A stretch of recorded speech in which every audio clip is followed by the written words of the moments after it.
My mother knew that she was seen and she was heard in her anguish. There are the stories in Hollywood that sparkle like gold. And then there are stories that bleed. For decades, the world believed the Judds were the perfect American dream, a radiant mother-daughter duo whose voices melted into each other like the sunlight on warm Kentucky fields. But behind the rhinestones, behind the perfect harmonies, behind the roaring applause, there was a secret so heavy that even at the height of their fame, it threatened to crush everything they had built. And now, at 60 years old, Wynonna Judd finally reveals the truth, a truth more heartbreaking than anyone ever imagined, a truth about illness, betrayal, unspoken wounds, and a final performance that felt less like a farewell and more like a funeral. Before the world saw the sold-out arenas, before the Grammy stages, before the glowing spotlight, there were only three people, a single mother scraping by and two daughters clinging to survival. But survival always has a cost. And for the Judds, the cost would be everything. They did not come from privilege. They didn't have connections, money, or a roadmap to fame. They had nothing except grit, hunger, and an unshakable belief that life could be better than the one they were born into. Naomi Judd was a young single mother in small-town Kentucky, working grueling shifts as a nurse just to keep the lights on. Her hands were calloused from labor. Her spirit was tired. But she never let her daughters, Wynonna and Ashley's, feel the weight of that struggle. She raised them with discipline, resilience, and a fierce determination that life could be rewritten if they were brave enough to try. Music wasn't an escape for them. It was survival. Naomi owned a worn-out guitar with scratches across its wooden surface, the kind you only get from years of playing your heart out in the dark. She didn't have formal training, but she had courage. And Wynonna had a voice that made a stranger stop mid-conversation, a voice that was raw, powerful, soulful, carrying the grit of poverty and the hope of something bigger than Kentucky hills. Naomi saw it, she felt it, and she believed in it with every breath she had. So they started small, local clubs, county fairs, radio shows, anywhere that would let a mother and daughter stand side by side, chasing an impossible dream with nothing but harmony and heart. And then, in the early 1980s, lightning finally struck. A Nashville music executive heard their demo tape, unpolished, imperfect, but breathtaking. He knew instantly this wasn't just talent, this was destiny. Their rise was meteoric. Their debut album, Why Not Me, didn't just chart. It reshaped the landscape of country music. Songs like Mama He's Crazy and Grandpa, Tell Me About the Good Old Days didn't just entertain, they healed. They told stories about tradition, heartbreak, motherhood, and hope. Stories America held close to its heart. What made the Judds unforgettable wasn't just their sound, it was their story. A mother and daughter who defied every odd, broke into a male-dominated industry, and created a harmony that felt both timeless and revolutionary. Awards followed, Grammys, national tours, endless applause, but with every standing ovation, something unseen was growing behind the scenes. A silent enemy that would soon shatter everything. Just when the Judds reached the dazzling peak of their success, when their songs dominated the charts, when magazine covers called them America's sweethearts, when every door in Nashville seemed to open for them, Naomi Judd received news that would rewrite the entire story. Doctors told her she had hepatitis C, a chronic and potentially fatal liver disease. The room around her must have fallen silent, because this wasn't just bad news. It was a countdown, a clock ticking inside her body. She had contracted the disease years earlier from a needle stick injury while working as a nurse, back when medical protections were far less advanced. And now, at the height of her fame, that moment from long ago returned like a ghost to haunt everything she had built. At the time, hepatitis C was barely understood. Treatments were brutal, hope was scarce. The diagnosis wasn't simply a health issue, it was a death sentence dressed in uncertainty. But Naomi didn't stop. She didn't step back from the spotlight. She refused to let fans see her crumble. She continued touring, performing, smiling for cameras with sequins sparkling on her gowns, all while hiding the fatigue, the brain fog, the nausea, the weakness tightening its grip on her every single day. Behind her, Wynonna poured her heart into each performance, unaware that her mother's body was slowly surrendering. But the illness wasn't only physical. It chipped away at Naomi's emotional world. Isolation, panic, depression. She felt the walls closing in even as the stage lights continued to shine bright around her. Desperate to fight, Naomi began interferon therapy, one of the only treatments available at the time, and it was hell. Flu-like symptoms, exhaustion so deep she could barely stand, and worst of all, a crushing, a suffocating depression that wrapped itself around her like a dark fog. She later confessed that the treatment made her feel like she was dying, not just in her body, but in her spirit. And then came the moment that stunned the world. The Judds announced they were disbanding at the height of their fame, at the peak of their success, at the very moment the world believed nothing could ever break them. But something had already broken.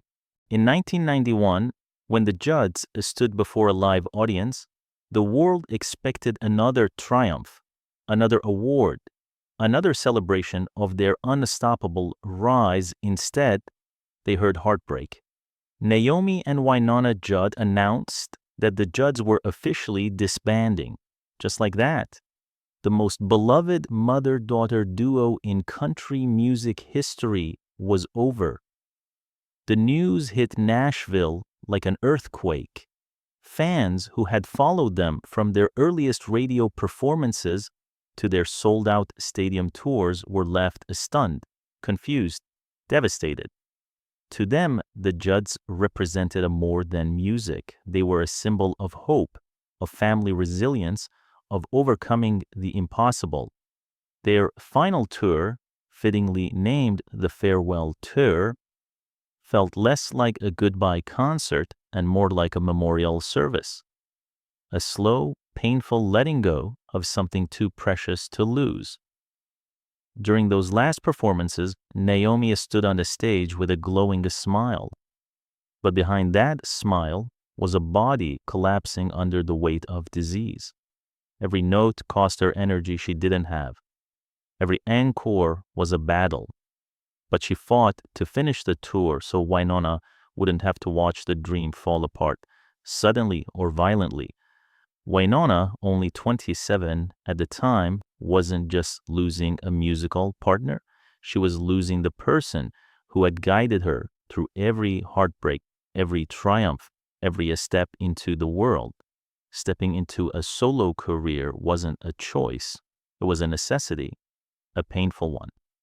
What began as a beautiful story of a mother and daughter taking on the world together was now unraveling in whispers of illness, exhaustion, and unspoken sorrow. But even as the duo walked away from the stage, the world wasn't done with the Judds, and fate had more emotional twists waiting for them. When the final curtain fell in 1991, Wynonna didn't hesitate. She stepped onto the stage alone, not because she wanted to, but because she had to. But instead of collapsing under the weight of legacy, she rose. Her solo career didn't just succeed, it flourished. Wynonna Judd became her own force of nature. Her voice, still powerful, still soul-stirring, carried new layers of vulnerability.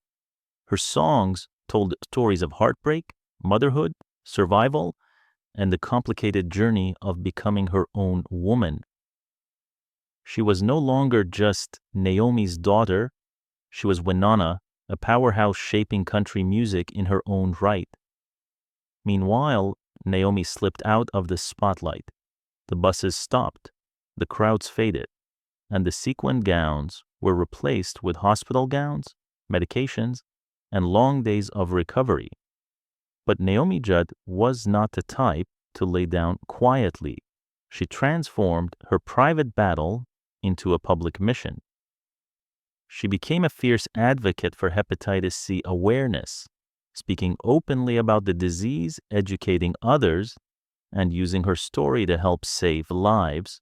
Her courage inspired thousands who had been suffering in silence. Still, even as they walked separate paths, something unspoken remained between them, a bond too deep to break, a shadow too long to ignore. Fans never stopped asking, would the Judds ever perform together again? And in 1999, the world got its answer. At the Country Music Association Awards, Naomi and Wynonna stepped onto the stage together for the first time in years. Their voices merged perfectly, effortlessly, as though no time had passed. The crowd erupted, tears flowed. For those few shining minutes, time stopped. But destiny wasn't done. There would be one more reunion, one more tour, one final chapter, and it would be the most emotional of all. In 2010, nearly 20 years after their painful split, something extraordinary happened. Naomi and Wynonna Judd announced a full reunion tour. The last encore. For fans, it felt like a miracle.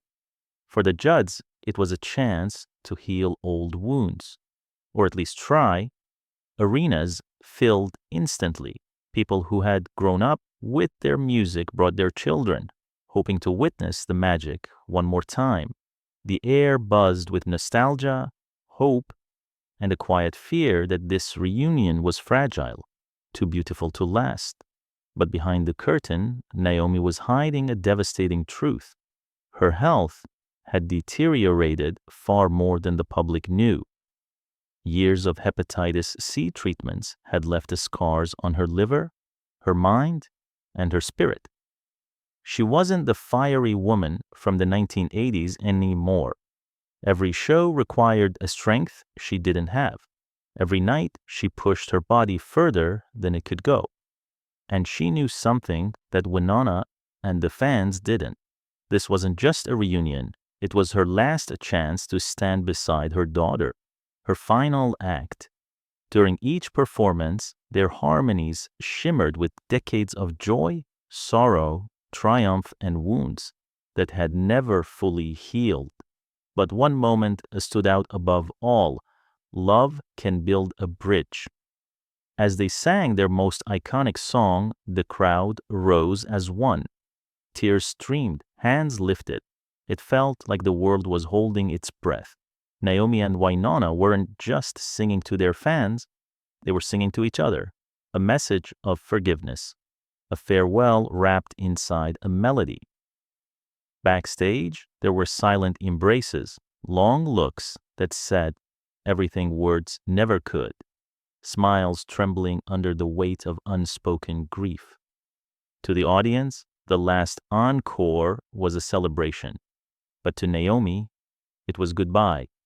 Because behind the stage lights, a darker storm had already begun to gather, a war inside her that even music could not heal. Long before the final curtain dropped, Naomi Judd was fighting a battle far more brutal than the disease eating away at her body, a battle that millions face silently, but few ever speak about. Depression, not sadness, not weakness, but a crippling, paralyzing darkness that stole her thoughts, her energy, her sense of a self, piece by piece. Naomi described it as a fog so heavy she sometimes couldn't move. Days where even getting out of bed felt impossible.